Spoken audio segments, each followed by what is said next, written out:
Hello, everybody, and welcome to the NX Show here on twitch.tv/the NX Show and codenamenx.com.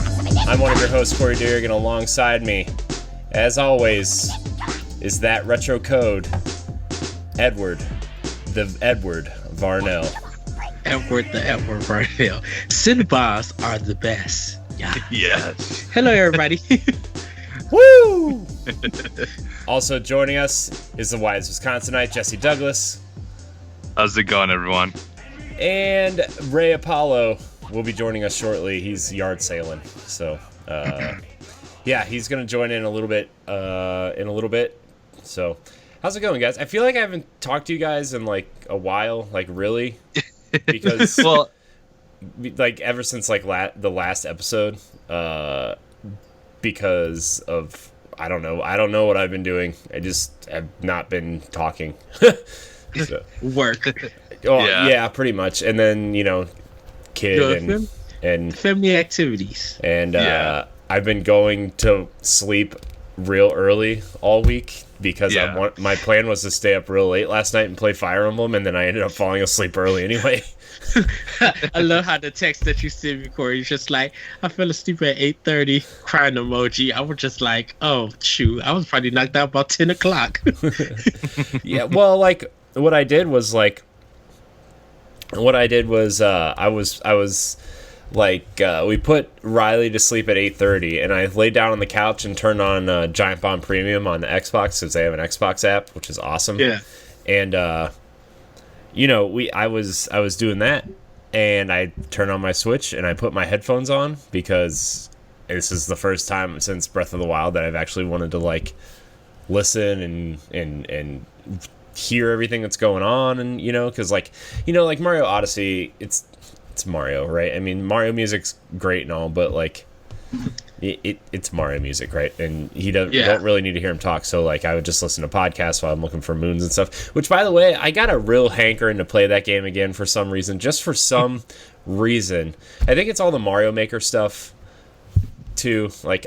But last night I turned on Fire Emblem and I played it for a while, and then I played some Wolfenstein, and I fell asleep playing Wolfenstein, and I messaged Ed when I was because I fell asleep on the couch, and I messaged Ed, I'm so tired, but there's too many games.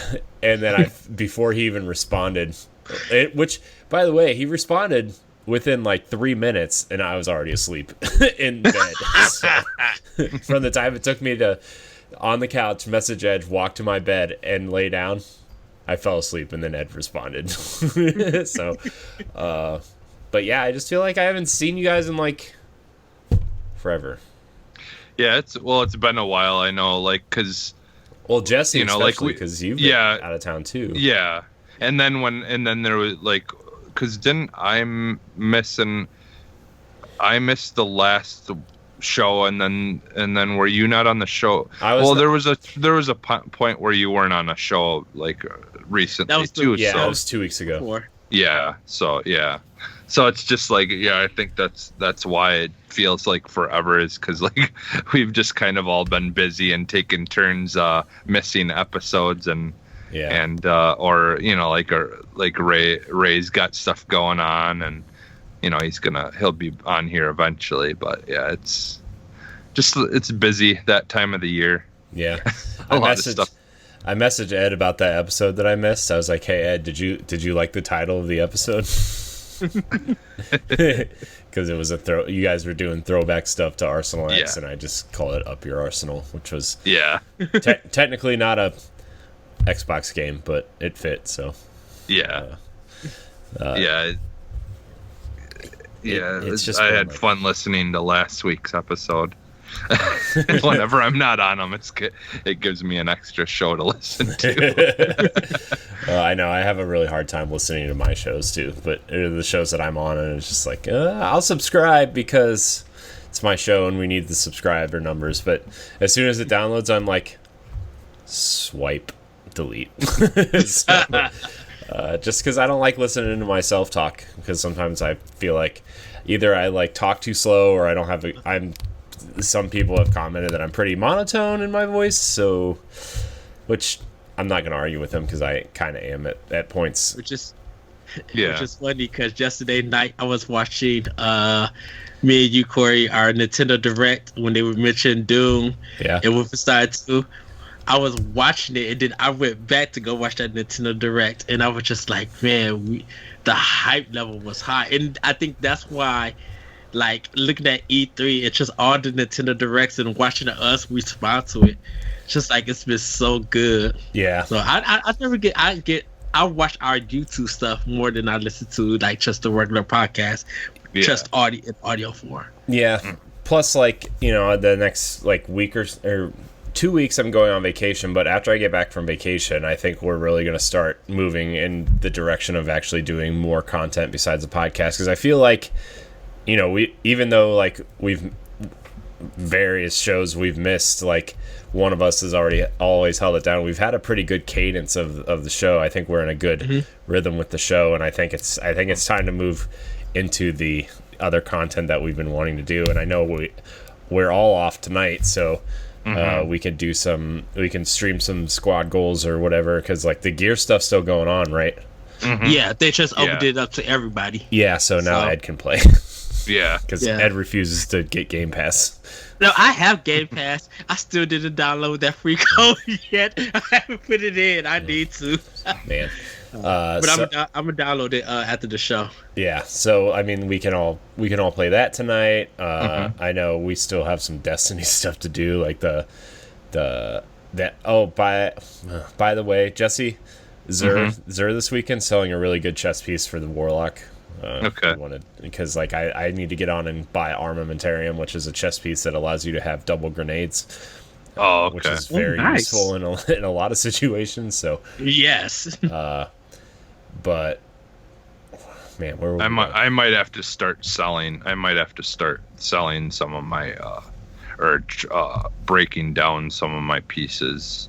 I'll go over things with you and like see if it's stuff that it's worth keeping or not, because I need shards then to buy, because I don't play it enough. So I bought that thing from him last time and that used up like almost all my shards. So yeah. Unfortunately, I won't have probably enough shards to buy it even. Yeah. I mean, it's. I don't know. I think we could do a few rounds of Iron Banner. Which, by the way, I know we need to get to this housekeeping stuff. But why would you put Iron Banner out the same week as Fire Emblem, Wolfenstein, Marvel Ultimate Alliance, and like, there's too much, dude. I went from. I'm enjoying Mario Maker, right? But it wasn't like a game I was like super looking forward to, right? Mm-hmm. But you put out 4 games actually that like I'm actually enjoying. By the way, I've totally turned around on Marvel Ultimate Alliance. I think it's amazing. I mean, it's fun. It's fun, amazing. It's not an amazing game, but it's fun. It's weird how with the conversation about Marvel, how we talked about it last week until this week. I know, and then like Tuesday, Mutant Year Zero comes out on Switch with the expansion, with the DLC. Remember when I said I played it a little bit on Game Pass, but I was like, I really want this on Switch. I'll probably wait for that version. And now it's coming out 3 days after Fire Emblem. I'm like, jeez, too many games. And then August is like, there's nothing coming out in August until Astral Chain and Control, which is the end of the month. Well, Astral Chain, Control, Remnants from the Ashes, like those are the 3 big ones. Like kind of to me, I think they got the new list out for August. Yeah, they probably did somewhere, but. Because I think Control is the one that's leading it first before Astral Chain and everything else. Yeah. Yeah, you guys seen my list that I put. Yeah, there's Remnant from the Ashes I want to get. Control, Wreckfest. Wreckfest is the other one, yeah. Blair Witch. And then there was one more, I think, that I want to get. But yeah, there's like 5 or 6 games coming out next month that I want. And yeah, I don't have that kind of money.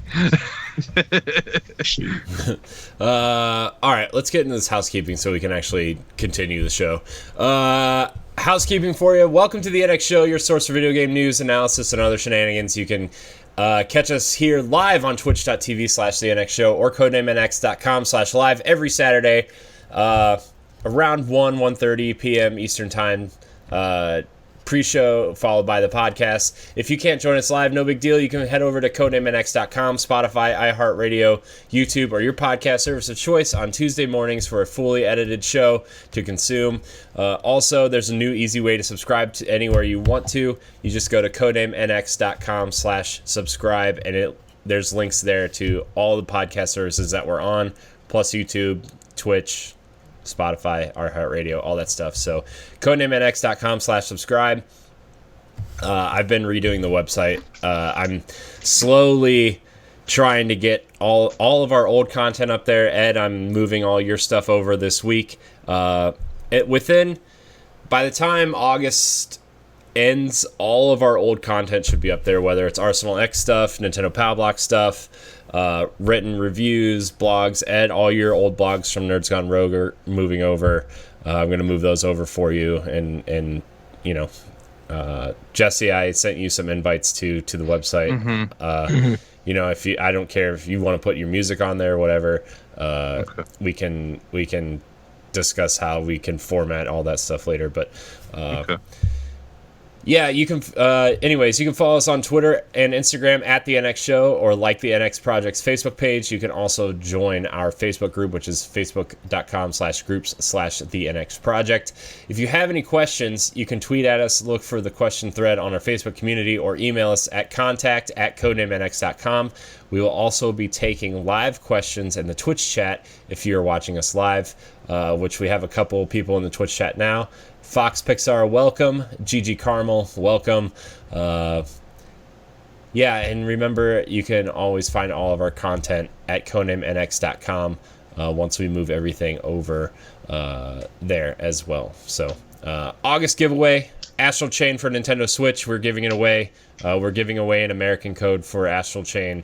So, remember, the Switch is region free. All you have to do is have a North American account to get this. So even if you are not located in the United States or Canada, you can also enter the contest. The rules are simple. Just email us at contact@codenamenx.com a screenshot of your YouTube subscription, your podcast subscription, or your Twitch follow, and you will be entered. You can also leave us a nice review and a 5-star rating on iTunes or whatever podcast service you listen to us on, and screenshot that as well as a second entry. If you send all 4, you get 4 entries into the contest. So pretty simple rules. Just give us a nice review on them podcast services, because it's important for discoverability and all that kind of stuff. So all right, guys, let's get into the show now, because we've been do what we normally do, is start the show 20 minutes into the show. Jesse, I'm going to start with you since you missed last week. What are you playing? All right, so besides the greatest game ever made called Fire Emblem. I'm just kidding. All right. You can talk about Fire Emblem. I will not be mad.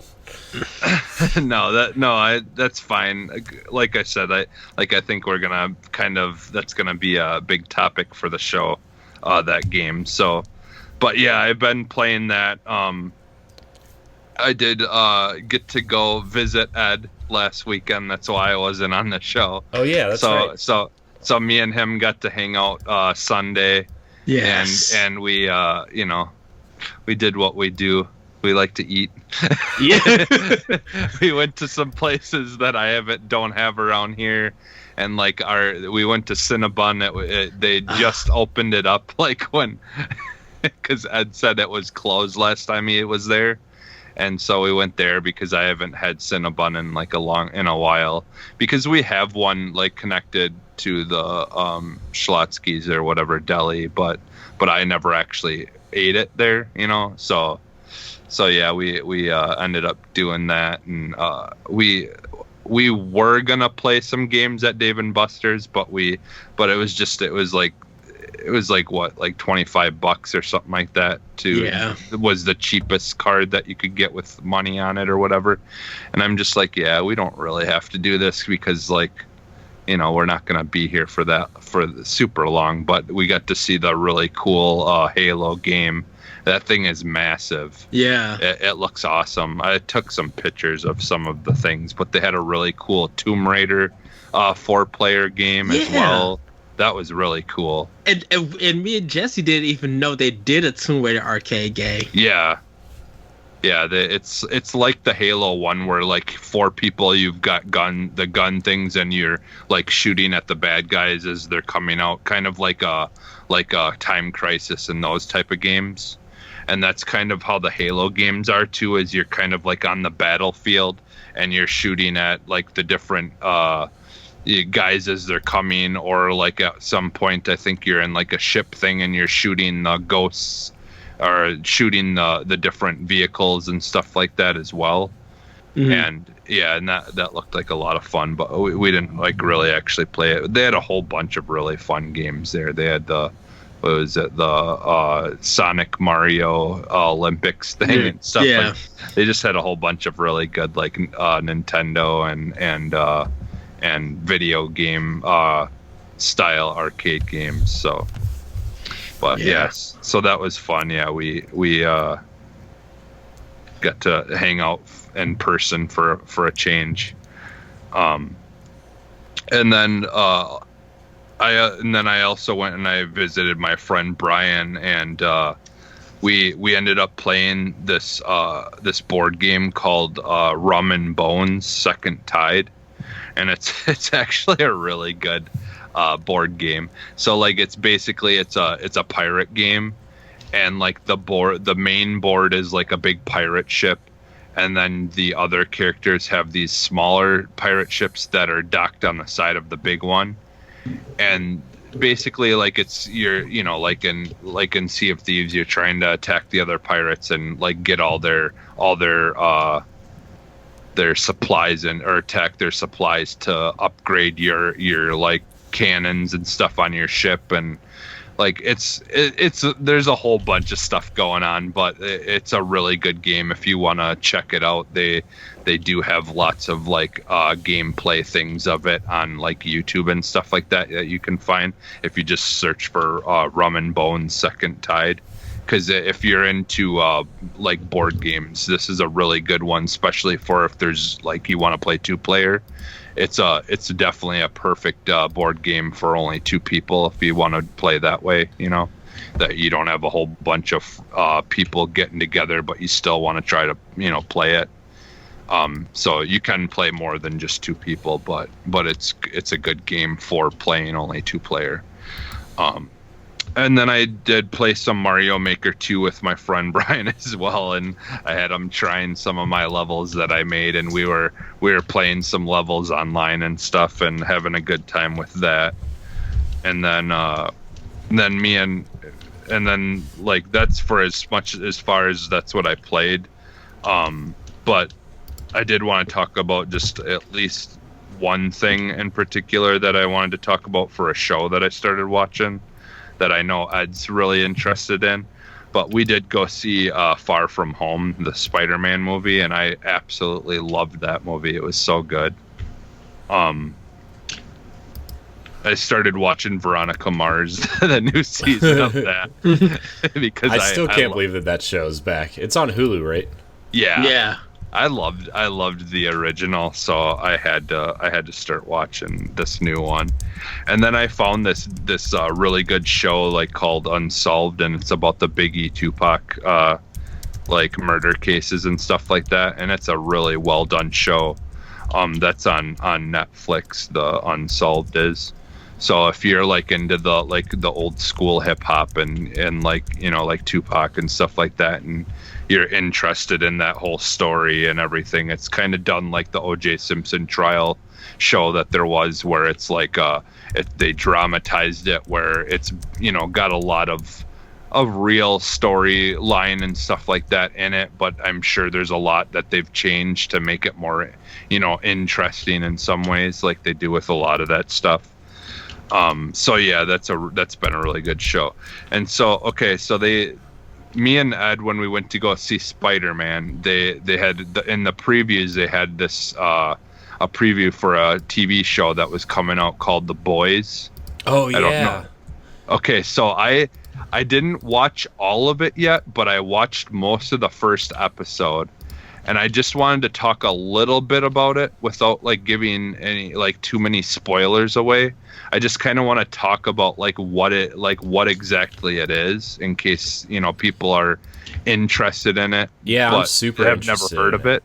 Yeah, it's good. I saw It's a commercial good. this morning for it on Okay. it was before like a YouTube video. I was watching on Fire Emblem. Okay. I don't know how the internet works. I don't know, but like we've been watching a lot of Amazon Prime stuff lately. We watched a show called Red Oaks, which is it was okay. But like that like shows have been ever since we started watching that show on Amazon. I've been getting all kinds of weird like Amazon Prime like Facebook ads and YouTube things. I'm like, whoa, the internet Algorithm. the internet really knows I'm watching a lot of Amazon lately. And then I saw that. I was like, what is this? I thought it was a movie at first. But then, like, Carl Urban's in it, right? He's, like, the main character or whatever. Yeah. Yeah. So, anyway, continue. Sorry, I didn't mean to interrupt you. Well, no, but like on what you were saying, that's because like literally everything now that we use is linked. So there's all these algorithms and stuff that like everything literally like I watched this thing recently where they talked about like how all that stuff happens and stuff like that, where basically everything that you do is stored away somewhere, and then it that's why it pops up on everything that you do later. But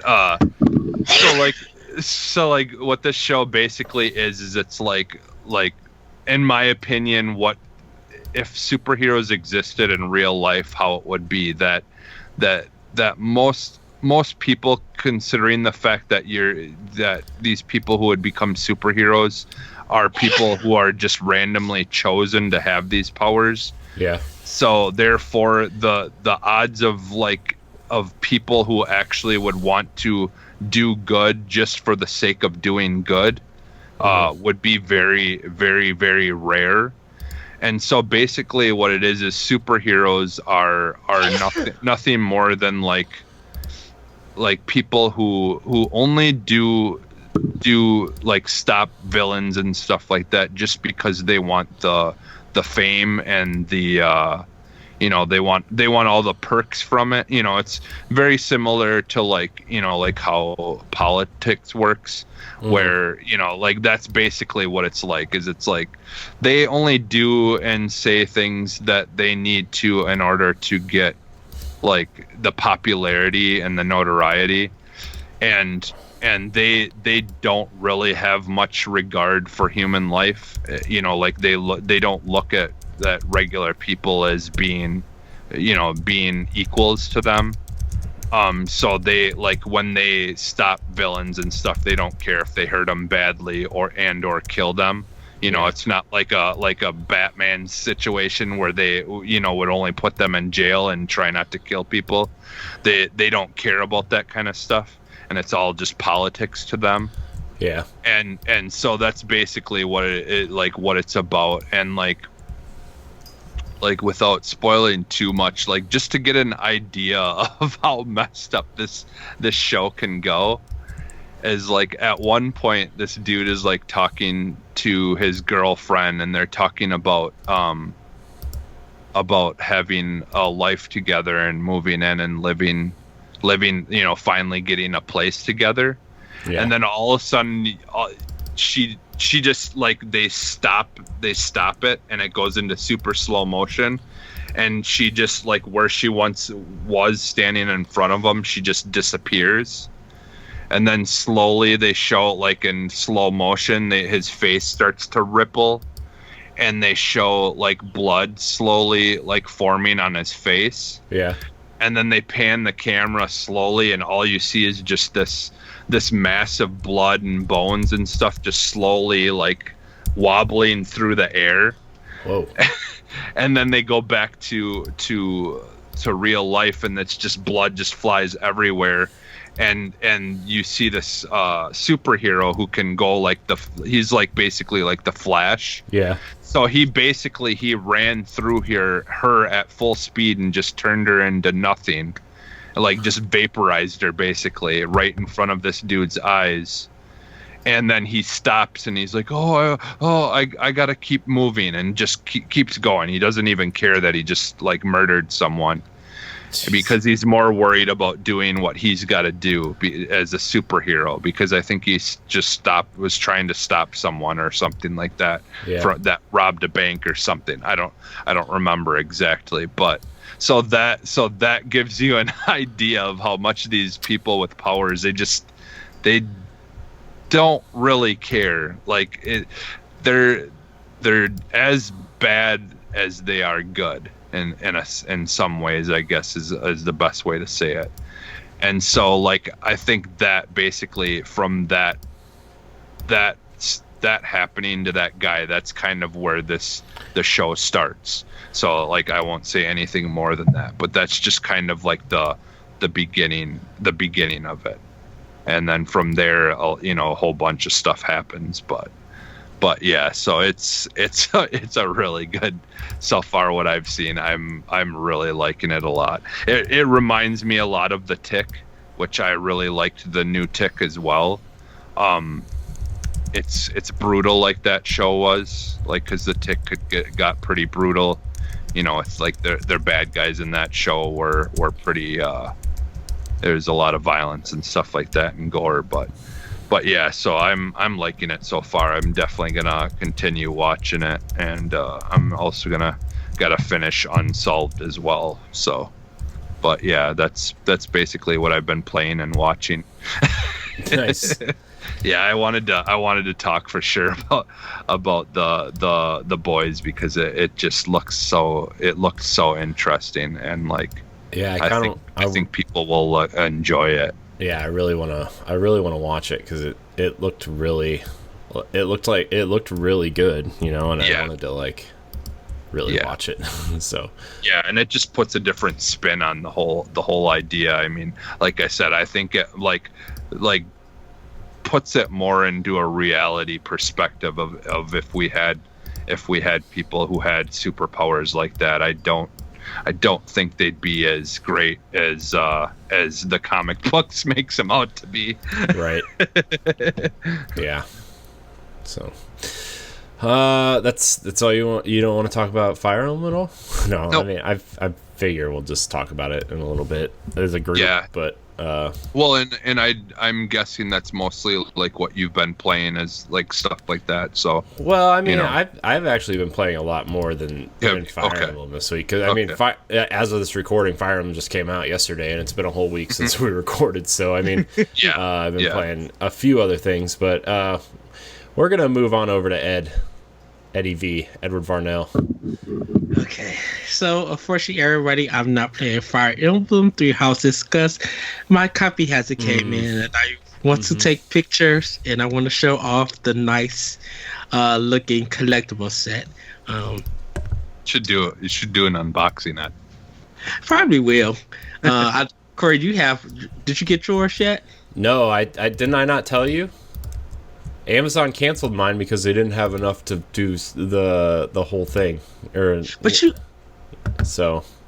Oh wow! I thought because you ordered yours before me. I did. I know I did. I'm like kind of upset about it, but that was like a couple weeks ago, and now I got it, and I'm just like, you know what? I don't care. I'm just playing it, and it's a good time. But yeah, my pre-order got canceled.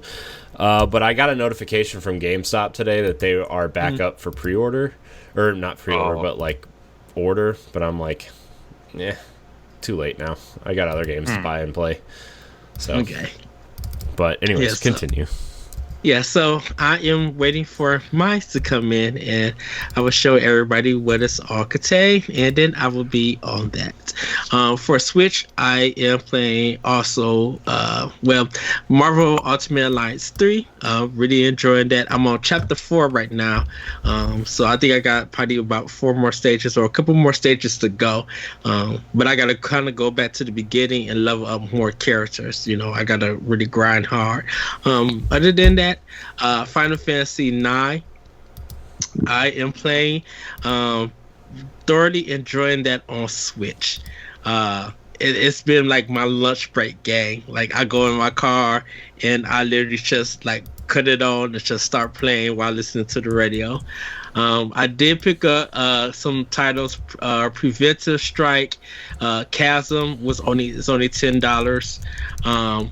I got some demos: Monster Boy, God Eater, Lethal League Blaze demo, Dragon Quest Builders 2 demo, which a lot of people have been playing.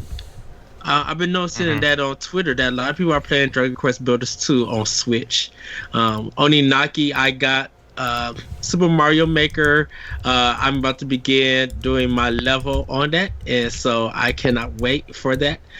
Picked up Adventures of Bertram Fiddle Episode 1, A Deadly Business. I think it was like $3 on the eShop.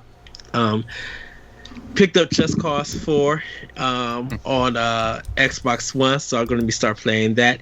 And started up Resident Evil 5 on Xbox. And I'm playing that game by myself, single player, and I'm going to do it on amateur. I'm doing it on the easiest mode because my goal is not to yell at the game if the AI does something stupid. What game is this, did you say? Resident Evil 5. Oh, yeah. Well, yeah, so, well, even on easy, the AI is a goofball. Sure, that's the word. Because I my goal is to get a lot of money, and that's my goal too. That's everybody's goal. To get a lot of money to upgrade my gun, so I could to get infinite ammo for it, and then just like go to the game on regular without having to worry about ammo. Just be able to do more of the game, get more money, and like get all my guns to infinite ammo, and let the computer do whatever it needs to do. Because I think once I get my starter gun and my shotgun up, I pretty much use that, and I could just run through the game with those two. Because all you do is a lot of shooting in that game. So I really am. But while going through Resident Evil 5, I am going to go through Just Cause 3.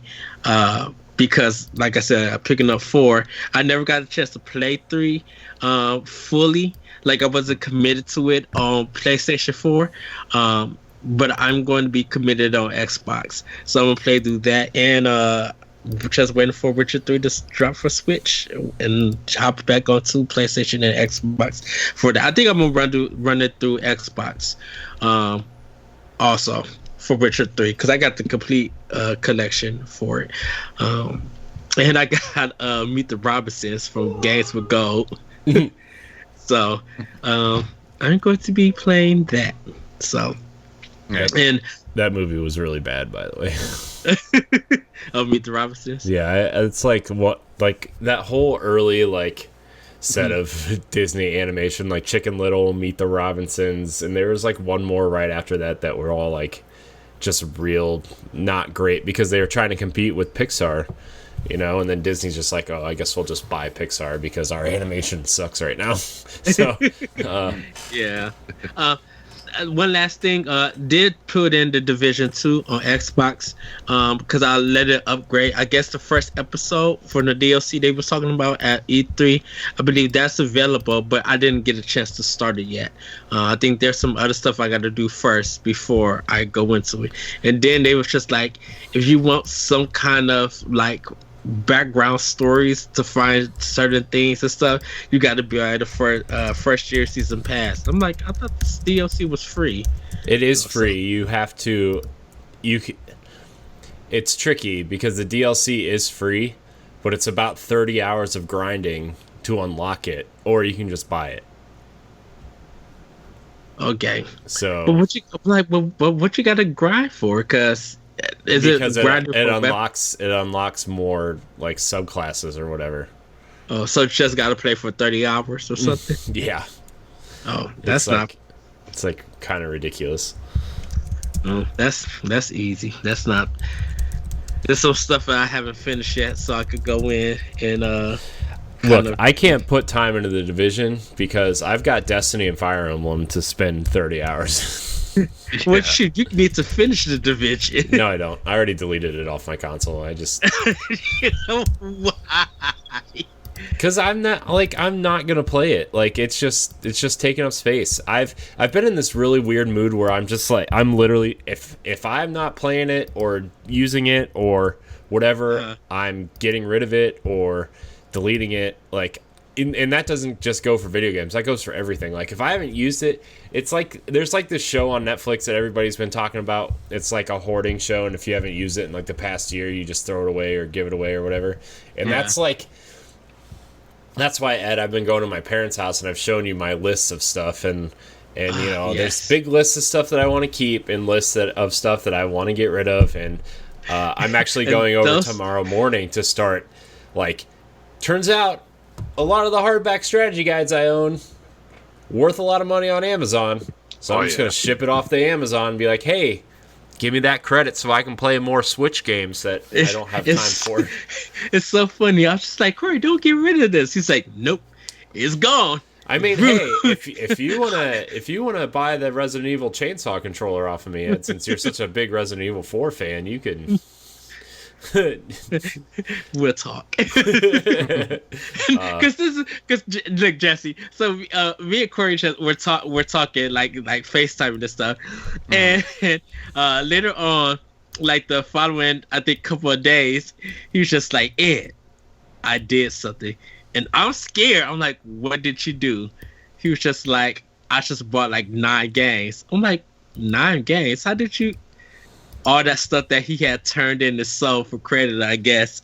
Yeah. He ended up like getting worth 9 stuff. And I'm just like, Corey, really? You didn't tell me what you turned in. Because I was just like, did you turn in garbage or was there some really good stuff, collectible stuff? Well, we'll talk later, but you'll be you would be really mad at me if I told you what I got rid of to do. So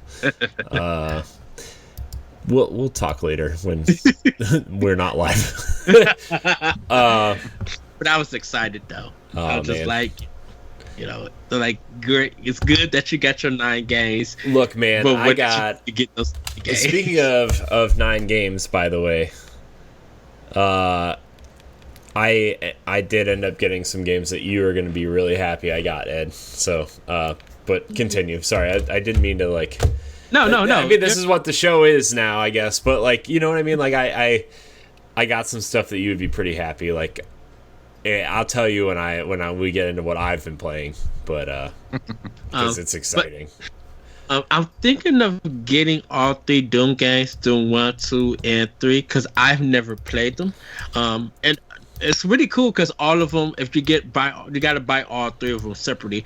But like on Switch, they might be on Xbox and PS4 also for the same price. I don't know yet.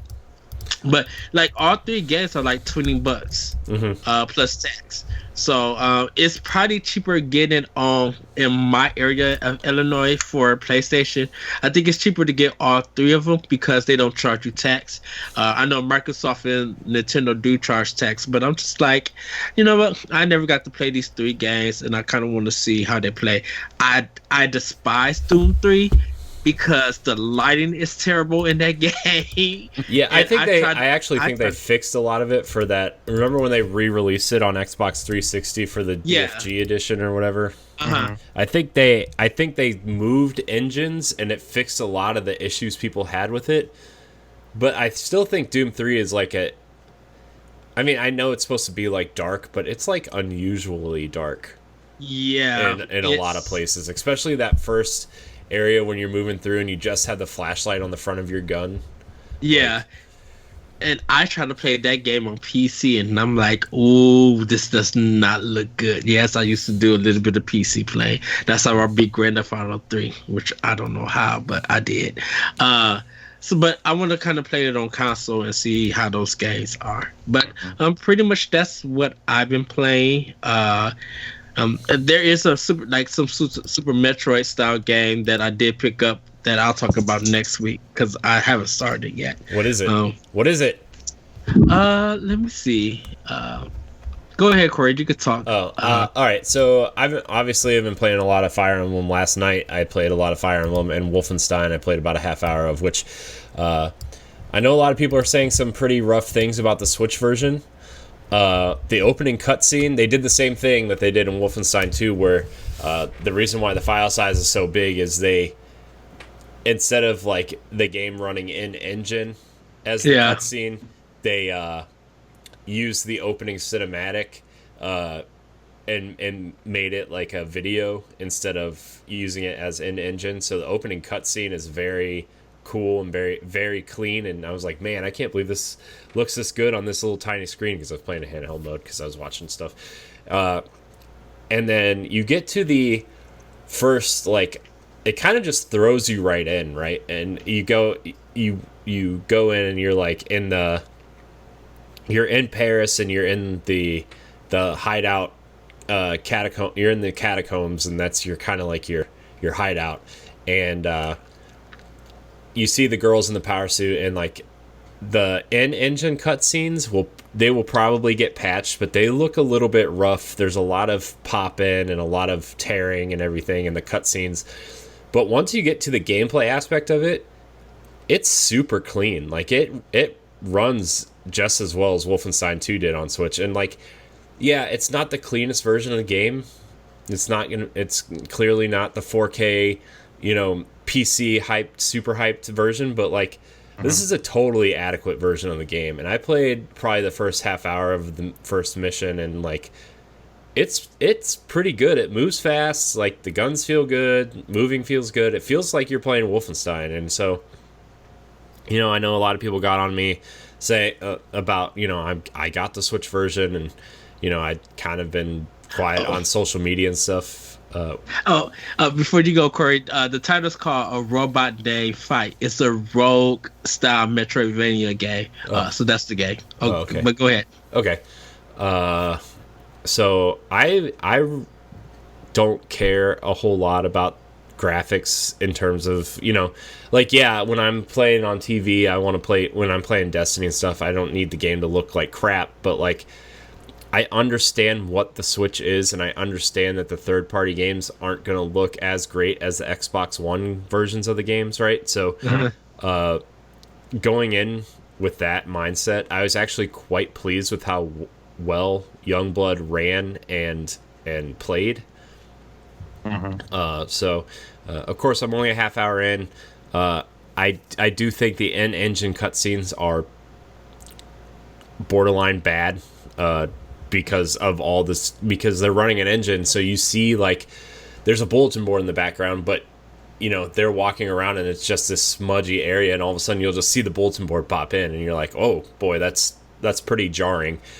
But from a gameplay perspective, like, it runs well, it looks great, it runs at 30 frames a second, and like, they have a little bit of what Doom did in terms of, like, it's got a little bit of that motion where they blur. Yeah, a little bit, to make it seem like it's running smoother than it really is, and it looks really good. Like, I'm quite pleased with this version of it, but like I said, I've only played about a half hour of it, so we'll see what happens next week. I'll probably have more to say if I'm not stuck playing Fire Emblem all week. But so I've been playing that. I played a little bit of Curse of the Moon, Bloodstained Curse of the Moon, which is the 8-bit Inti Creates version of Bloodstained. I'm wondering, should I get it? You should. Or should I just wait? Yeah. You should get it. It's $10. You should get it. It's great. You might actually already have it on Xbox One, because it was a free Games with Gold game at some point. Oh, okay. Oh, I thought you said, okay. I have it for Xbox One because it came out for Games with Gold, but I bought it on Switch when it came out. I was just thinking of the original Bloodstained. It's very good. Playing this game made me feel how I was playing Shovel Knight for the first time. It like has that really clean 8-bit look. Like, sometimes when you go back and look at old Castlevania games, you're like it looks okay, but then, like, as the games progress, they progressively get better. It's like if Castlevania 1 was like an end of generation NES game, but cleaner. Like, it looks really good. Like, it looks awesome, and I'm just like, am I about to play this game and like really want to play Castlevania after this? Because like I'm not a huge Castlevania guy. I've played very little Castlevania in my life. So I've been playing that. It's really really good. The platforming feels great. The combat feels great. It feels like one of those games. And so that game is really good. I highly recommend it. It's only $10. I actually think it was on sale like a couple weeks ago for like $6. So I mean, if you want to wait for sale, you can. But I just love how you switch between characters and stuff to do to do certain attacks or whatever. Yeah. It's fun. I enjoy that. Yeah. So I've been playing that. I've been playing more Mario Maker. I'm almost done with my level. I'm trying to tweak some things because I really want it to be really impact people when they play it. You know, like I don't want it to be just some kind of like crappy trolley level that I've made before. You know, I want it to be like a good solid level. It's still a maze themed level, so I'm trying to like figure out what paths go where and like how I want to like maneuver the maze, because like I really think like outside of my trolley, like you're gonna jump through this hole and a thwomp's gonna smash you right here unless you find the secret fire flower in one of these boxes or whatever. Like, I don't want to do that, but I think the concept of my maze style levels like is a cool concept for a Mario level. So like I'm still like working it and seeing like, do I want hidden doors? Do I want warp pipes to another secret level? Like, do I want boss, like that kind of thing? So like, my third level should be done by the end of the week. I'm very excited to publish it though. I hope I can beat it. I just gotta remember where I'm going. This is the first time also that I've actually busted out some paper and like draw, like, you know how in old like Metroid games and stuff you'd get out the graph paper and you'd like draw your own maps and stuff. This is the first time I've done that since probably the early 90s. Wow. So Nice. you know, I've been doing that. Marvel Ultimate Alliance 3. Now this is a game last week. I only played the Guardian stuff last week, and I wasn't too hot on it. I was like, man, did I waste my money getting this game? Should I have saved my voucher for a different game? But I pushed through. I've actually dumped probably about 10 more hours into this game, and I can't stop playing it, right? Like I've tried to level up all my heroes as we go. Like I'm switching out team members. I found two kind of mainstays in my party, Wolverine and Scarlet Witch, which I didn't think I was going to use Scarlet Witch at all because I'm like, well, who cares, right? But you know, and I'm getting farther and unlocking more heroes. I'm switching out the other two. I'm trying to use at least two heroes that fit that section of the story. Like I just went through the Defenders stuff where you know, you meet Luke Cage and Jessica Jones, and so I got through the Daredevil stuff, so I knew we were going to go fight Fisk. So I added Spider-Man to my party and Daredevil because I wanted to, because like, you know, Fisk is traditionally a Spider-Man villain, but he was also in Daredevil, the show, and I'm like, I wonder if they're going to play any story elements with these characters at all. It turns out they just insert characters into the cutscenes, whether you're using them or not. So I mean, it really doesn't matter, which is actually pretty smart of them. Yeah. To, you know, save space on cinematic stuff. And I'm just like, oh, I guess I could just use whoever I want. But I've found a lot of heroes that I actually really like. I really like the Hulk. Just because he has a lot of stun damage. Like he can do a lot of stun damage at once. I really like him. I like Black Widow a lot, which I was not expecting. Just because her batons do a lot of stun damage as well. Wolverine is just like the perfect. I'm hack and slash in this. It feels like the old arcade game. It was just plus Wolverine heals himself over time. Yeah, which is also a big plus. So I want to unlock more of the X-Men. I've gotten to the point where I'm like, the next time I have some spare money, I'm going to buy the season pass. I wanted to buy Mutant Year Zero and the Fire Emblem expansion pass first, so I did that because I wasn't sure how I felt about this game. But now I'm like, I really want to play more. I want the Deadpool chef outfit, which comes with the expansion pass. So I'm gonna keep playing. I'm playing with a lot of heroes that I didn't expect to play with. Like, I'm playing with heroes that I don't even know who they are. Like this Crystal, I don't know where she's from. Is she from the X-Men? Because I don't ever remember her being part of the X-Men.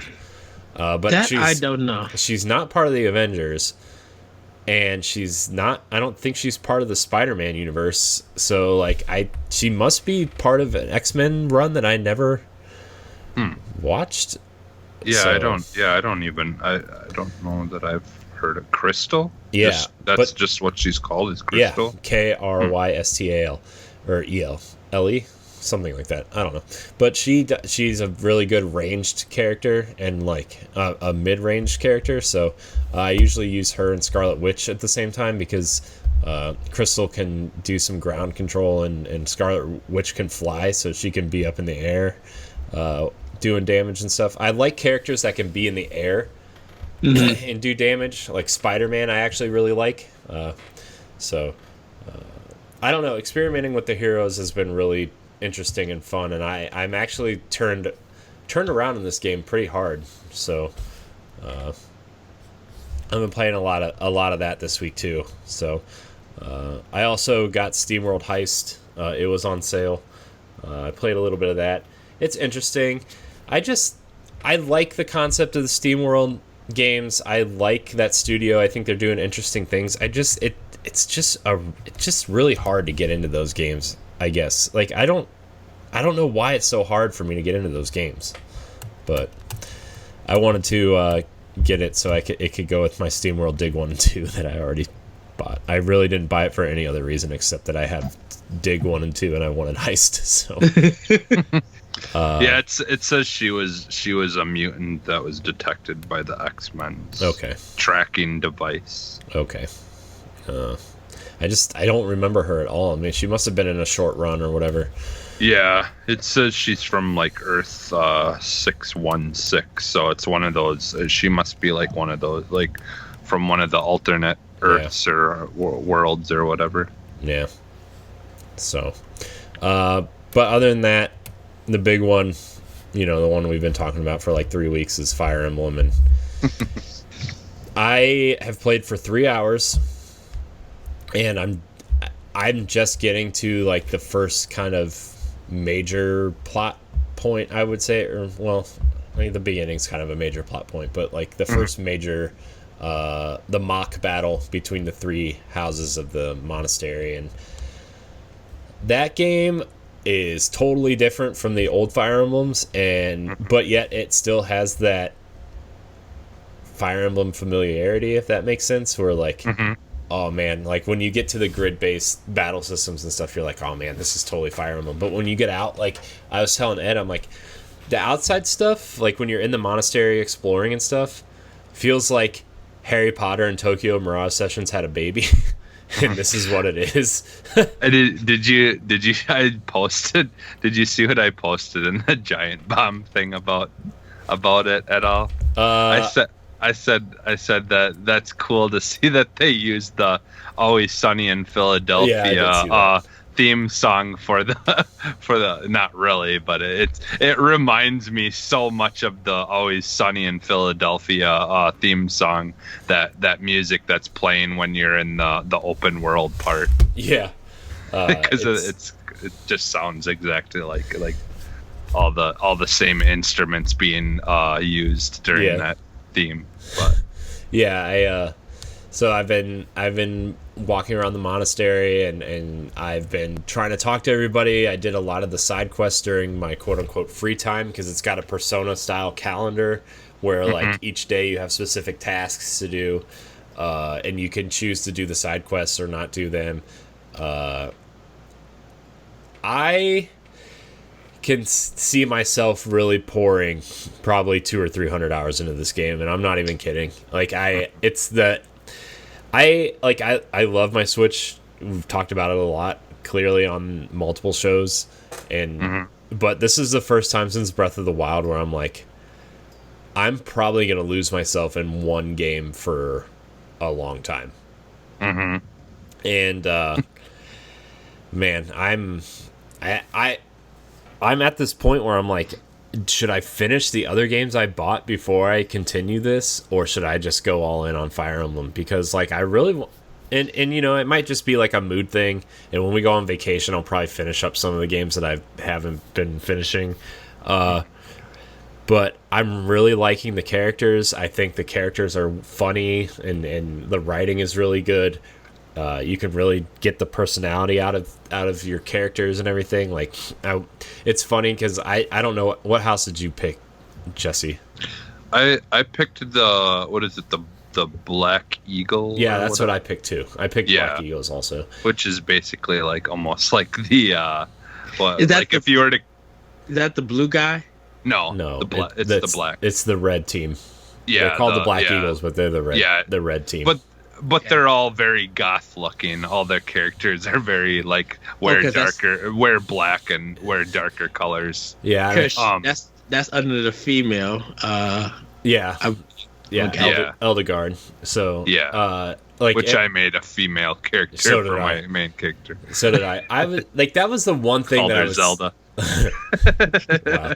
I was really disappointed because you can't customize your starting character, like, at all. Yeah, I was kind of bummed about that. I'm like, too. You can pick a male or a female and then choose the name, and I'm like, well, I thought maybe like after you picked your name, you got to like choose a hairstyle and whatever, because like you could do that in the 3DS one. So I'm like, why can't you do that in this one? But like, once you get through the story and stuff, and you see how many cutscenes there are, and like. Like that, all the cutscenes are hand-drawn anime. Like it looks really good, and like so I. Anyways, I chose the Black Eagles, and I like how Eldegard seems like she's gonna really help you out a lot. Like in terms of, I mean, she's the head of the house, so you'll be learning from her probably a lot. And then I like how Petra is like she's foreign to this land, and like she can't, like when she speaks, she doesn't speak correct English, and it's really like, and not in like a racist is the wrong term, but not in like an offensive way. It's more of like it's like a cute kind of, oh, I understand what you're trying to say sort of way, and like there's some comedy playing there. Like when you meet her in the dining hall, she's like. She's like, it looks like you ran something through Google Translate, and it's just off enough to know that like your speaking is off a little bit. Yeah, like the easiest way to explain it would be like if you're trying to say, like, the right way to say a word would be in a sentence would be to be ending it with an ing, but instead you end it with a ed, like she like let's say she was talking about like a boyfriend or something that she loved. Instead of saying loved, she would say loving. Like, like she adds like, or says the wrong version of the word that she's trying to say, and like, at least that's what I've noticed, is it's just something subtle like that, like where she just uses the wrong word in that sentence, and it's usually not like too off, but it's off enough that it just to make it seem like, oh, she doesn't really quite understand the words. It's pretty funny. So she's a pretty funny character, and then just some of the other classmates are pretty interesting too. Like I think the one tall like goth guy with I think it's the not the green hair. I think he has purple hair.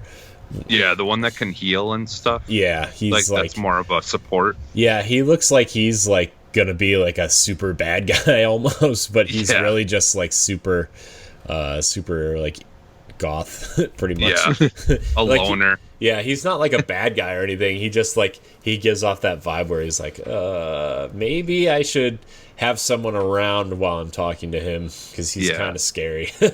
So, One of those people that's just so smart or whatever that they're awkward and they just don't seem like have like don't know how friendships or how socializing works. Yeah. And then Dorothea, who's like she's like a steampunk songstress. She's like super into herself, and it's kind of like cool. But I don't know. I feel like she has some. I was reading some of the wiki stuff, and I feel like she's gonna have some more than average powers too. So I'm pretty excited to use all these characters. It's I'm like, man, Fire Emblem's it's gonna be awesome. It's gonna be fun. I'm gonna be talking about this in like October and be like, I think it's going to be nominated for Game of the Year. Oh yeah, for sure. Yeah, I could. Yeah. Yeah, because the reviews has been really strong, really positive, really good. Yeah, I think it's getting above 9s everywhere, and it's I do miss the fact that you can customize your character, but after that it's just kind of like, okay, I'm in. So, and then I got the season pass, and I got some cool outfits for my character. Nice. You can pretty much play paper dolls in this game. Where you're basically just like, oh, I like my officer's uniform, but not with the jacket, so we're gonna take our jacket off. It's just kind of like, huh. Yeah, the one thing I was a little disappointed with, but then I realized as you go on that it was only just in the beginning, as you're discovering areas of the map. I didn't like that it seemed like it was gonna load every time you went into a different section. Yeah. And they were like really small sections that you would have to move from for it to do this loading screen. But I think once it loads up and you discover that area, it no longer makes you load every time you leave an area and go to the next one. Yeah, even like fast traveling, there's not really any loading, really. Yeah, yeah. So I was a little worried that every single time you went into another little section of the map that it was going to do that loading screen. Yeah. But I think it's kind of like showing you around the room and kind of doing that panning camera thing to let you kind of see what it is. I think it is secretly loading up that part of the map there, though. But once you've loaded the sections, then I don't think it does the loading stuff anymore when you move from section to section. So that was good. I was like, at first I'm like, oh, I'm really not liking this loading every time I move somewhere. So, but yeah. So, but that's kind of all I've been playing. Fire Emblem has been on our radar since summer of 2017 when it was announced.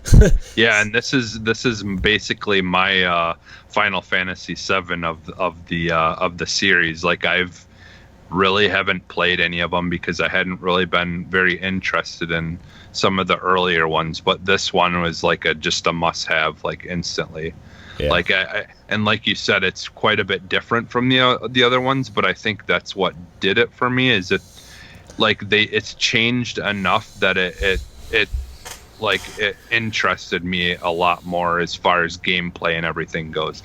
And I do like that you can kind of, when you're in battle, you can press, I think it's the minus or the plus button, and you can do where you're just like running around on the map and moving to where you want. It's kind of like Valkyria Chronicles style. Yeah. Which is awesome. Yeah. Which those games are awesome too, and they're on sale this week. So I think Valkyria Chronicles 1 is only $15, which 1 and 4 Valkyria Chronicles go together. They like Valkyria Chronicles 4 takes place at the same time as 1, just on a different front of the war. So like you'll get bits and if you play 1 first, you'll get bits and pieces in 4 that you're kind of like, So nice. But yeah, that's kind of all we've been playing. We have a lot of questions to get to, so Ray should be joining us. He messaged me and asked if we were still going. So he might be popping in here somewhere.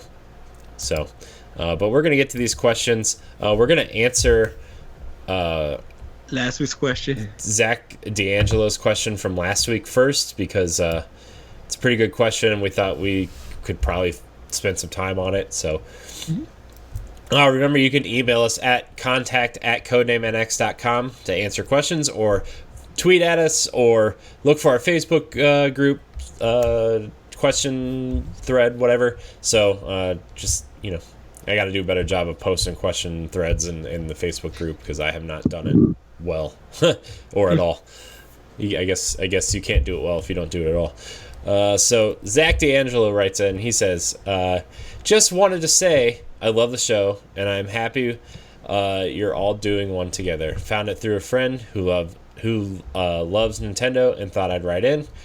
What franchises would you love to see revived that haven't been around in a while, and what style genre would you like to see them in? How about an F-Zero brawler, so we can just hear Falcon Punch over and over and over again?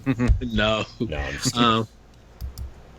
So for me, Unit Racers. It was a game that came on the Super Nintendo. Is one of Miyamoto's least known projects, where you were on a unicycle and you would go through these kind of it was almost like a race, but you would go through these hills and everything.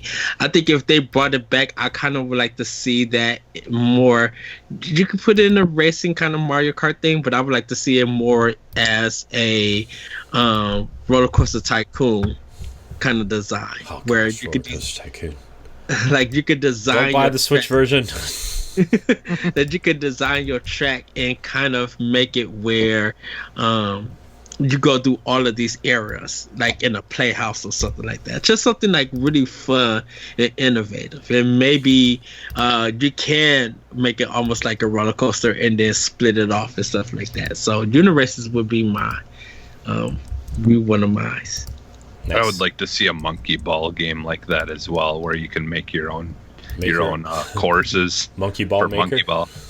Yeah, that'd be cool. Well, that new one's coming out. Old new one. Yeah. Basically, it's going to be a better version of it, because no one liked the Wii controls for it. So now you're going to actually be able to play it the way that people wanted to play it. Nobody likes the Wii controls for anything except for Wii bowling, and I still stand by it's the best way to play Pikmin 3. Yeah. Wow. Yeah. I will say also, Skate or Die. A game from Konami. I would do that as a beat 'em up, Corey. I would do Skate or Die as a beat 'em up. Or I probably would do also the Goonies too, because it never got a sequel, and really redesign the Goonies and make that really as a Metroidvania game. Because that was kind of what the original version was from Konami. But it didn't play out very well. I think it would be better as a Zelda style game, where you're actually doing where you're, or more like a Tomb Raider game, where you're actually going through caves and stuff For a sequel, yes, I could see that. For a sequel, yes, I can see that. Just put it in a setting where it can actually do what the movie was meant to kind of do, I don't know, just even a top-down Zelda could probably work too. Even, I mean, something like that if they really wanted to. But I think for me, just remaking the first game would be in the Metroid, and I think a new game, a sequel or a remake, repurpose kind of one, a reimagine, I should say, do it like Tomb Raider, because pretty much the Goonies is a Tomb Raider movie. Yeah. Yeah, it definitely is. Yeah, I think Silent Hill should come back as a Switch exclusive. I think the HD Rumble can really do something. If not, Microsoft need to get it as an exclusive, and really just I don't know. I think Konami and Microsoft can work together to get that game scary, but I think they would need a famous screenwriter to really bring that to like level of territory of being fearful or scary. Just be like, I need to put this controller down and walk away. Like I think that would be a big win for Microsoft. If they don't do it for one, I think do it for Scarlet. Like get it as a launch game, or Microsoft pay Konami to get the one that they canceled and bring that one back. And we work it and like really bring some fear, because I think Silent Hill is a series that a lot of people are willing to pay money for us to play again if done. Yeah. But which I never asked you this, Jesse. What do you think about French horror? Like horror coming from France or the UK? Because there are different style kind of horror of America and Japan. Honestly, I like all different kinds of horror. Like, I don't remember where it's from, but there's the one Quarantine movies. I believe those might have been French, or they may. You know, the one where because I mean we redone. I think we redid them in America, but I've watched the original, or no, it's the Record. The Record series where it's just you know REC with the red dot, like you know like you would see when you're recording on something. Is that the one with the 4 stories? There's like no this is like one where there's like the, or maybe that is that one. Yeah, because one takes place in a car. There's where there's all different like all different things put together to make one big. Those I think those are from one of those, either French or the UK or Australia or so. I don't remember where they're from, but yeah, like for me, like when it comes to horror, I just love all of it. Like I do love though, like how you're saying, like different places kind of have different spins on things. The Quarantine ones were really good though. The originals that were from, I forget, like I said, I forget what country the originals were from, but it was like one was on a plane and one was like during a wedding or something like that, where everyone, you know, there's something breaks out and all that. But yeah. Nice. Do you want me to go with my answer for this? So, like kind of along the lines with what Ed was doing, like there are a couple of series I'd like to see come back, like obviously Dead Space, Portal, and but my big one that I would like to see, because I am a really big fan of the Trial series games, like the with the motorcycle where you're going up the different hills and stuff. I would like to see Excite Bike come back and see Nintendo do their version of the Trial type games, but using the Excite Bike franchise and name, and have it like the original, like where you could also make your own courses, be part of it, where you could make things and then share them with friends to try and play and stuff like that. Because I think that would work fairly well in that the original game was a side-scrolling, motorcycle game, and so so is this as well. It's more like you don't go all over the place, but like they could have levels that are similar to the original, like where it could be in like the old school style, but it's still a zoomed in version of like that you're just going and you're doing all the jumps the way you would need to make land jumps and things like that.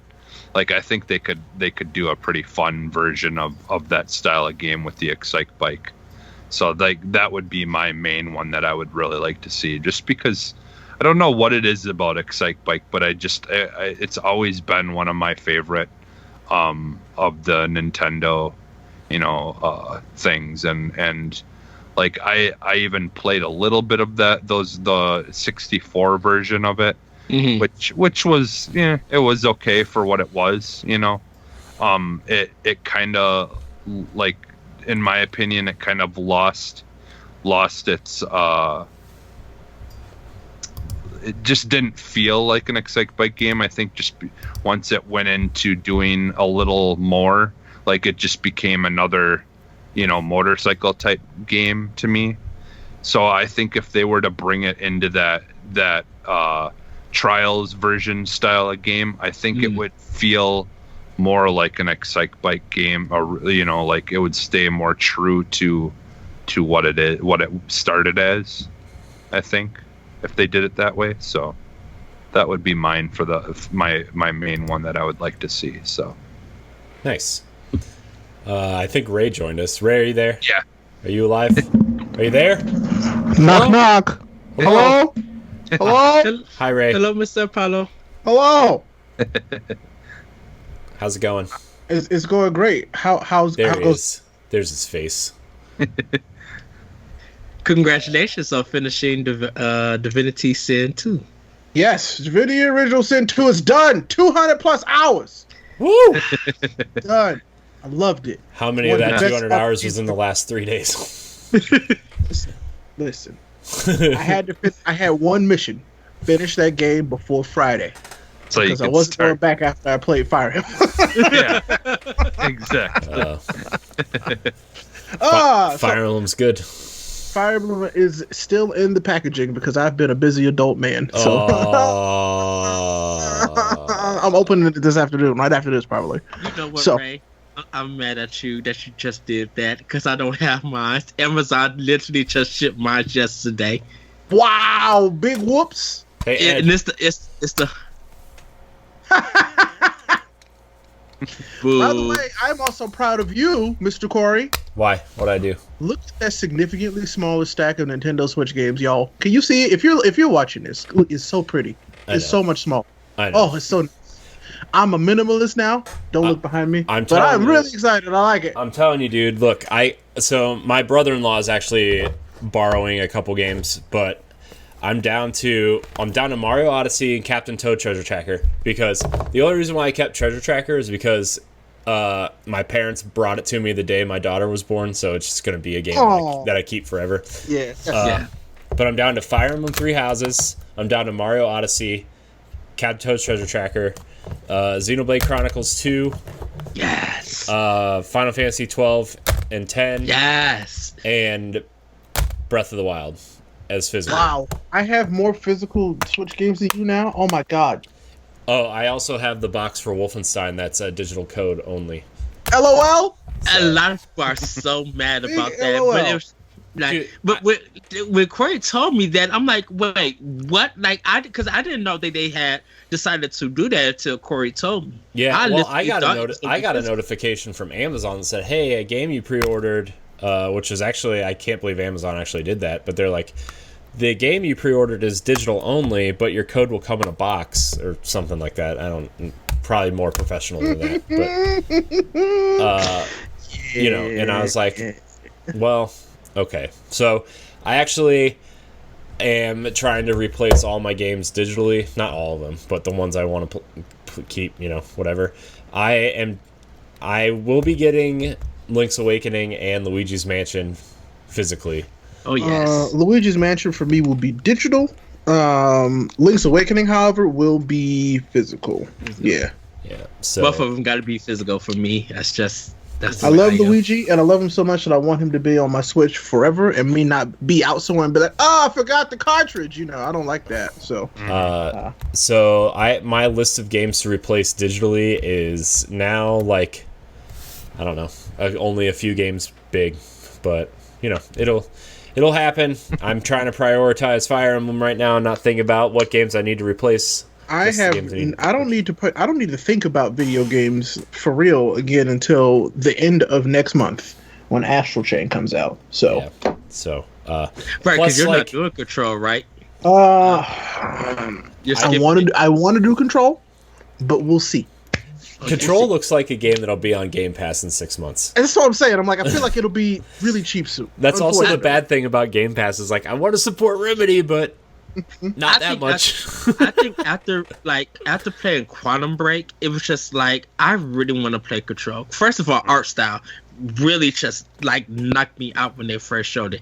But then just like playing Quantum Break before, I'm just like, you know what? I'm like, let me give Remedy a chance with this. And I was thoroughly surprised with Quantum Break, and that's why I was just like, I really want to play Control. So when it comes out, I definitely want to buy it. Yeah, I mean, my August is looking to be super expensive. My September will be very expensive. My September. Isn't September busy for everybody? Yeah, pretty much. Dragon Quest XI S, Link's Awakening, Gears, Borderlands. See, I'm probably gonna pass. I'm probably not gonna get it. I'm gonna get Borderlands. I would love to get Borderlands, but Ray, I decided to skip Borderlands because Damon X Machina comes on that, and that comes first. Guess what? I'm gonna be playing that too. So don't you worry. Full time streamer, by the way. LOL. So I'll be playing them. Yep. Lol. I'm gonna get Borderlands 3 a little bit later in the year. But I think when I found out that Demon X Machina was landing on that day, I'm just like, I'm gonna get that instead.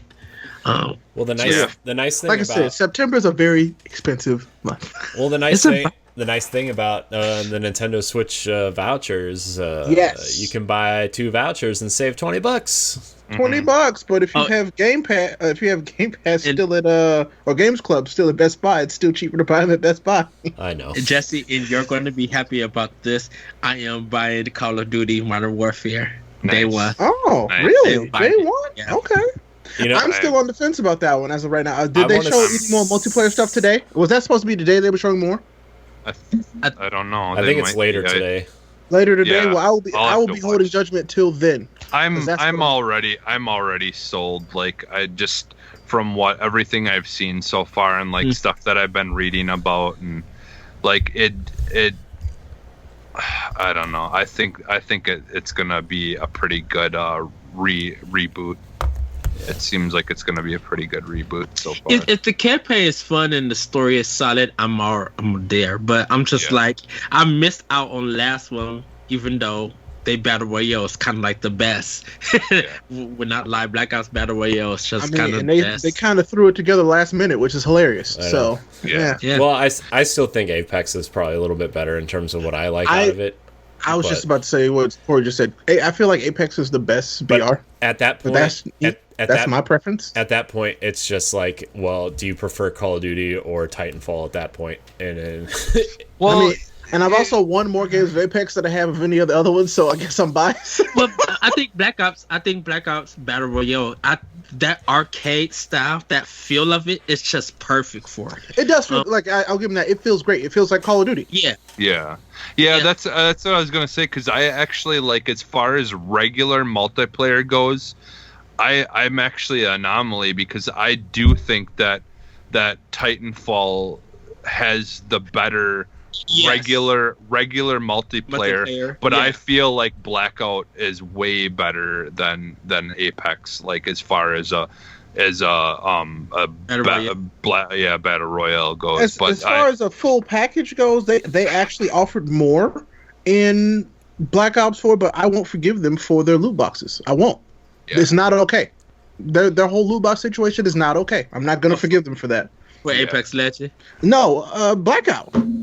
Oh. They put things. They said, there'll never be new boxes in this game. There, everything you can get in a loot box now. Everything. They had stuff before that you could get. They put in loot boxes on purpose. They took away game modes because they didn't think that you would notice. They noticed. I can't really forgive them for that. They've done some really shitty stuff with Blackout. I'm surprised that Black Ops 4 haven't got a new map for Battle Royale. It'll be in a loot box. That's why. LOL.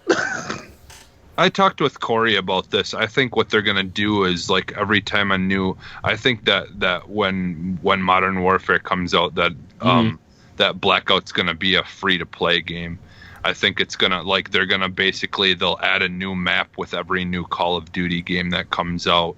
And then, they'll do the whole Fortnite thing where you pay for the season pass thing to get get the special like stuff or whatever, the stuff that you unlock. Because like right now, yeah, like it's doable, but you've also got to dedicate time to it. But like the way they have it set up is like if you want like the new guns and all that stuff, you just got to play the game. You've got to play blackout mode in order to unlock the new guns, because it's part of the season pass, like the thing where as you level up you unlock stuff, and the guns are in that thing. So as you play, then you get closer to unlocking the new guns.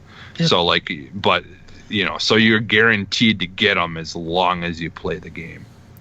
Not guaranteed. I don't think they are guaranteed. No, not anymore. Yeah. Well, I guess I didn't look at that, but they've always put it in the thing that when you have the season pass, as you play through the like all the other Fortnite and stuff do, where you unlock a new thing every time you level up that the thing of whatever, the guns have always been at the end of that. So you have to, maybe they didn't lock all the guns behind loot boxes, but I know they did some, and definitely the characters. I know they moved the characters behind loot boxes.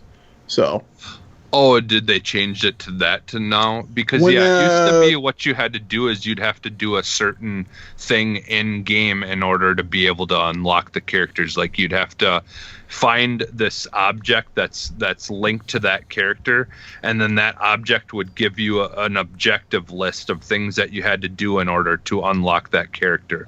Like you'd have to get a headshot and or get like 2 headshot kills and then hold on to that item, and then when you died, when the game's over, you would unlock that character as long as you finish that checklist. I remember it was like that at the start. Yeah, I remember it was like that in the beginning for sure. But I read a lot of articles just recently that said that it's not the same. Okay. So, I know that Kotaku has an article up. I know that Forbes has one up. Okay. I'm not sure who else, but I know it's changed.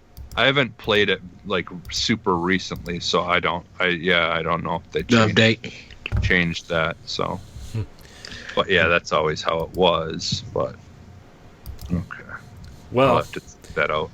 The franchise I want to see revived just to catch you up, Ray, we're answering Zach D'Angelo's question from last week first. I read the script and used context clues to figure out where we were. So, haha! Good job, Ray. I was ready. I already have an answer prepared. All right. And I'm sure Ed already knows what it is. You go then, Ray. What's your answer? Bring back Golden Sun, you cowards! No, Yep. I'm gonna get on you, Ray. Bring back Golden Sun. Because why are y'all now trying to bring back Killer Instinct after I made a comment like earlier last week saying that there needs to be a Killer Instinct movie with some like movie? Give me a game. No more movies. No, the Killer Instinct movie. I was just like, I just need like an action pack like. Cool. Why? So you can see General Rom from Gears tear apart a Battletoad. Like, I mean. That's what you're going to get at this point. They pretty much just turned it into their version of Smash Brothers, but like dark and gory. Which is great. And it's awesome, but I just give us another game first, please. Look, Ray, because after I mentioned that Killer Instinct movie, that's when all this Killer Instinct hashtags started happening. Like, they're like, so it's all your fault, Ed? It's all your fault? Okay. Ed started the Killer Instinct stuff. Just take credit for everything else. But Ray, give me that Golden Sun. Please do. Give me Golden Sun back. I want it so bad. Who would develop it? Because I have no idea. But who cares who develops it? Make it good. Is it like everybody's okay now? So like everybody makes a decent game. Give me Golden Sun, pretty please. I think some indie developer would do it, and I would think it would be amazing. I think it'd be awesome. So let's do it. I'll write the check for a whole $5. Yeah. Craig, what is your choice? Because I can't with him. He just did a check for $5. You got to start with some seed money somewhere. Jeez, I'll buy you some pens to draw out your first script. Yeah, there you go.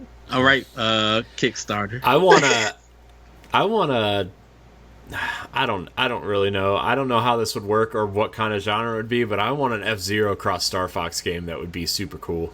Yeah, I don't know how that would work either, but that would be lit. I would love it.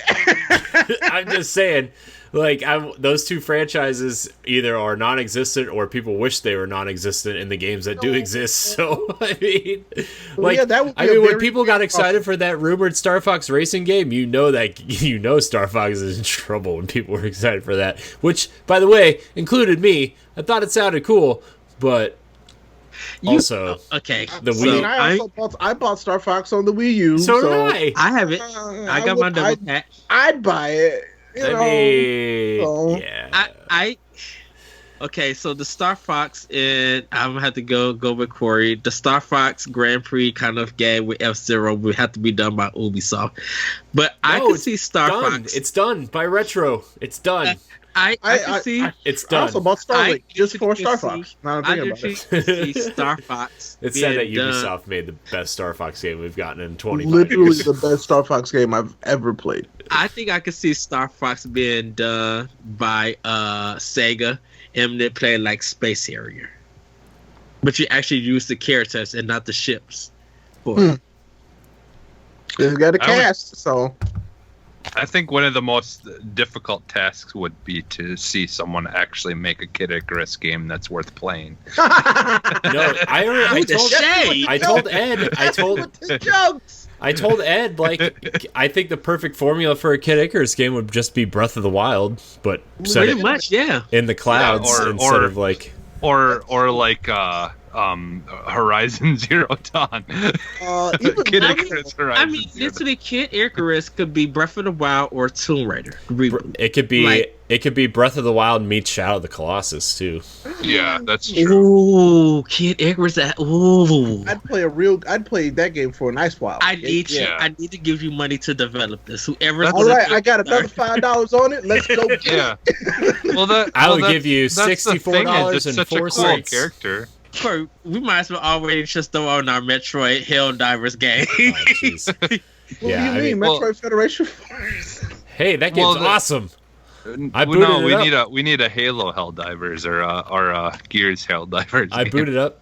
By the way, I booted up Federation Force like 2 weeks ago. Guess what? That game is interesting in concept. Well, you know what, Jesse? Halo Wars. Just a really good joke. It's such a good joke. Jesse, I think if they did a Halo Wars 3 that played like Helldivers, I think that would work. Yeah. Yeah. Did they make that? Wasn't it called Halo Spartan Assault? LOL, it was. I think that's literally exactly it. And it's on Game Pass right now? Spartan Assault might be on Game Pass. It might be off Game Pass. No, it's on Game Pass. What a weird game. That's such a weird game. It's a weird game. Wait, they made one like that? Yeah. Yes. Spartan Assault is like this weird hybrid. It was for Windows Phone initially, and then they ported it to Xbox. LOL, Windows Phone. I don't remember that at all. I knew that existed, but I don't know why. For some reason, I thought it was just part of the Halo Wars stuff. I'm gonna have to watch a video of this. Check it out. It's a top-down twin stick shooter. It exists. Yeah, that's the best way to put it. Yep, it exists. It exists. That means it's just, in other words, it's questionable content. Boy, let's move on to our next question here. Stephen Galloway writes in. He says, "Hi, Steven." He says, "Hey, y'all, long time, first time." I like it when people say that. It makes me feel like I'm on a real radio show. I recently bought a Nintendo Switch heavily thanks to you guys after listening to Arsenal X for a long time and moving over to your new joint show. I was wondering what types of games you aim to play on your Switch. What are some of your faves and what games surprised you? Thanks for an awesome run of shows." Well, thanks for sticking with us, Stephen Galloway. First of all, I appreciate your listen. Ed's going to answer because he needs to move the show along. No. So, he's looking for games to recommend. He says, what types of games do you aim to play on Switch? Well, I think Nintendo first party and indies are the easiest way to go. Nintendo first party, 100% indies. Yep, JRPGs. Music games on here. Nice indie puzzle games. Things like Hook. Circuits. By the way, and I forgot to tell you, there's a new $2 indie game that's just like Hook. It's called Circuits. Oh, I know about it. I just didn't pick it up yet. Yeah. I had to look. Sorry, I got real excited. Hook is like the biggest inside joke with us, but it's also a really good indie game. So there's one like it on phone that I downloaded too called Energy. It's just called Energy. Energy. That sounds cool. Look at Ray's face. He's like, I'm not in on this joke. Nope. There's a lot of arcade games. So if you're a person who or whether I don't know if this person grew up during the arcade scene, but if there's a lot of arcade games that you miss, Switch has a lot of great ones. You know, the Konami Arcade Collection, Fighter's History, which is one of the games that Capcom actually sued Data East because they thought that they were copying Street Fighter, and the judge ruled more in Data East. So that's why you see a lot of multiple fighting games out. You got old school PC games. Doom just dropped, so you could check that out. I think Switch really got a lot of things from the past and present, like Corey said, with Nintendo and indie games that are really out there. And some games you might think that is garbage, but it only costs you 29 cents. You really may be surprised that some of these cheap games out of nowhere that nobody heard, didn't get no presentation, may actually become like your Game of the Year nomination. Like Hook. Hook was Celeste. Celeste is a good one. Hook is better than Celeste. Lightfall's To me, better Can I than come all through of this them. computer and fight you? Lightfall's a really I'll do good. Max and the Curse of the Brotherhood. That one is a good one. Yeah, which used to be an Xbox game, and then they got to keep the rights to it. It's such a fun game, man. You got to play that. And Okami was a game that everybody calls the best Zelda game, not from Nintendo, but a lot of people just didn't even play Okami because of its graphics, and that's a really great game to pick up. So you really have a lot on Switch alone to play, and it depends. My thing would be make sure to get a Pro controller. In case of your Joy-Con don't really fit you in anything. So they drift? Yes, I understand. Yeah, but I think they are a lot. Definitely, I always recommend Graceful Explosion Machine, Yoko Island Express, a pinball and a Metroid style game put together. Crazy that it works and it's really fun. Just Shapes and Beats is a good music game to play along, but really listen to some good tracks. Check out some of Sega's old games like Monster Boy and Wonderland, like those kind of remakes and stuff. And the stuff that's coming out from E3's Nintendo Direct, they have a lot of stuff coming on Switch, and that is already on there, and you'll get some good values. And last but not least, also if you're buying a lot of stuff digitally, use the gold coins that you buy from a lot of those games. You save them up, you can get pretty much a free game, or bring a price down for a expensive kind of game. You can bring the price down and pay the difference. So Switch has a lot. Yeah. Also, I think the things sorry, Jesse. That's all right. I think the games that really did surprise me the most were the Bethesda shooters. It's not the optimal way to play them by any means, but I played Doom on Switch. I played Wolfenstein 2 on Switch. They're great versions of those games, and they are really surprising, Mm-hmm. So I would say if you don't have a lot of time at home and you want to play something like that on the go, those are totally serviceable versions of those games. Like I said at the top of the show, though, I played some Youngblood last night on Switch. The in-engine cutscenes are, we'll say they need patched. Oh no! Well, I don't know why they didn't just go with the video recording play like they did with the other ones. Because the file size is already huge, and I think they wanted to keep that file size down. Okay. So, but the in-game graphics, they look great for running on Switch. The opening cutscene looks great. It's just. Mm-hmm. You gotta weigh what you care more about in those situations, but if you don't have a lot of time at home too, those are great. It sounds like you listen to Arsenal X, so you clearly have an Xbox, so maybe those are the optimal places to play those games. But if you do want to take them on the go, the Switch is surprisingly, they hold up well enough, I think. Mm-hmm. So. Yes. Yeah. For me, like I usually aim to, kind of like you guys were talking about earlier. I like to play the first party, obviously, and like it's definitely my indie console. Like that's where I like. They've just got so many good sales all the time as well on games. Yeah. So like that alone like makes it worth having. Is just like even if you like are okay with phones, phone style games, like they have a lot of those, and they're still pretty cheap to buy. But the nice thing is it's definitely a much better version of the game because you're getting to actually play it with a nice controller and they work really well. And like I know sometimes people look down at phone games, but like, hey, man, if it's fun and it's doing what a game is supposed to do, then what it really shouldn't matter.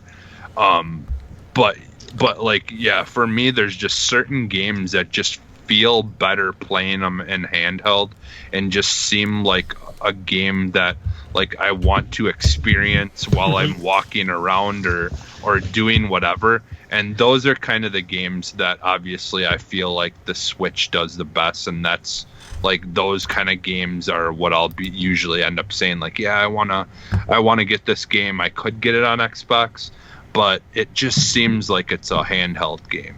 Mm-hmm. Like for me, like I said, like one of the games that I was looking forward to the most for Switch and I absolutely love, and I think I want to go back to it and try to unlock more of the story and stuff and try to do like an actual story run is Lightfall. Lightfall was is such a good game, and there's so much story to that game. Yeah. That it's just insane how much lore and story is in that game. Yeah, Lightfall is so good. I remember when I went to PAX a couple years ago, and I know we're kind of running out of time. We got to wrap up here in a second. We might need to save Deshaun's question for next week. But good old Deshaun.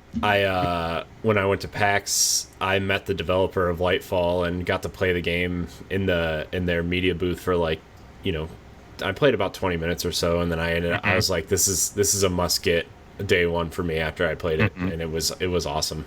So just looking at the trailer, I was just like, I need to have this. Like the art style, like it's like everything about plus it. Like I still stand by like this game feels like what maybe a Sonic game should feel like. And what it like if they want to be if Sonic wants to be a serious platformer, this is the team that should make it, and this was before like Sonic Mania came out and everything, and like I still think like nostalgia for Sonic is better than Sonic itself still. But that's true. But Lightfall is a fantastic platform. Ray, would you double dip if they brought original Divinity Sin 2 to Switch? You bet your left foot I would. Yep. They're bringing Pillars of Eternity, so there's a chance. Yep. Pillars of Eternity comes out in August 8th. That comes out in like 2 weeks. I think I'm gonna pick that up. I've never played that one. They said that one was really good. Play it. Pillars of Eternity 2 is better, but that's really coming soon too. Pillars of Eternity Deadfire is coming soon. They haven't even confirmed that for consoles yet. It's available for pre-order on Amazon for Switch. Is it? Yeah. Wait, what? Wait, the first one or the second one? Hold on. I know the first one. They just announced the first one's available. Because if the second one's available, whoo-wee! It's because it was a game that I had on my list. Pillar. We have the power of the internet at our hands. But so like I'll continue until you guys are done with that. But there's just a lot of Pillars of Eternity 2 Deadfire Switch pre-order. What the heck? Yeah. I knew I wasn't crazy. You might still be crazy. I don't think that's true. That's true. I still don't think it's true. I think it might be the first one. But maybe the second one's coming out. That's weird. It says Pillars of Eternity 2 Deadfire, Nintendo Switch, PlayStation 4, Xbox One, $59.99. Get item guaranteed on release day through Amazon Prime. Lit. That's great. I'm Published excited. Published by THQ Nordic. Even better. So that's good. Everybody needs to play these games. Everybody. Yeah, does. They're fantastic games. Can I just say that THQ Nordic is like quietly becoming like one of the best developers, right? Like there's so many things that they're coming out with that just look amazing or are amazing. Like I cannot wait for Biomutant. I want Biomutant. That game looks so fun. I want that Darksiders game that's coming out. Yeah, there's like, well, Wreckfest is coming out next month. That's by THQ Nordic. Okay. They're just throwing money at all these projects, just bringing a whole bunch of really good games in. So I'm, we will see what happens now with the Red Faction stuff, because aren't they the ones who did the re-release of the Red Faction? Mars edition. Yeah. So there's just like a whole bunch of things going on with them that look super interesting and super good. So and I've been waiting for Wreckfest on console for like what, a year or two now. Like how long have I been like excited for that game? Finally getting it next month. Ugh, can't wait. All right, we got to wrap it up because Ed, I know you have to go to work. Oh, no, you're off today. Oh yeah, that's right. I forgot. I've been like trying to hurry the show because I thought Ed had to go to work and he's off today. Oh man, we can answer this last question then. Yeah. All right, man. Now I'm excited. Even though I told my wife like 20 minutes ago we'd be done in 20 minutes. I just told my wife that I'd be done too. Oh no. All right. Well, we'll answer this last question real quick and then we'll get out of here. Let's just make it like 5 minutes. Okay. So how do you guys like the Nintendo voucher system? What does it mean for you when buying Nintendo games? Says Deshaun Malone, our resident fan, super fan. Deshaun the man.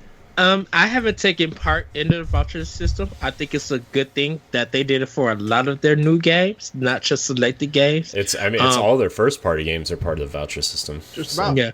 I mean, it's to me personally, it's good for people who want to save $20 or more. It's good for Nintendo who are just getting guaranteed sales for that game because you really can't return it. And I mean. So I think it's a great business deal that they did this, and you get it on day one where everybody else. For me personally, I like I said, I didn't partake of it because I'm already going to buy those games physically.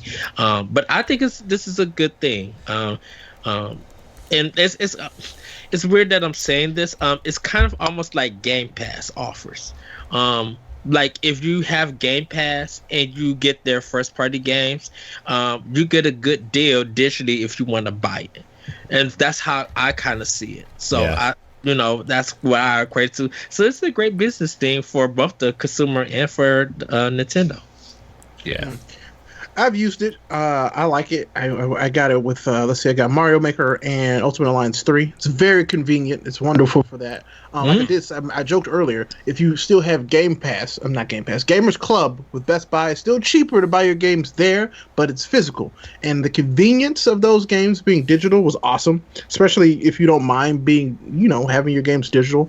I definitely don't mind having some games digital. So it was awesome to just be like, all right, I bought this one and I also now have this one. So it's awesome. And? I'm probably going to do it for not Link's Awakening, but Astral Chain and something else.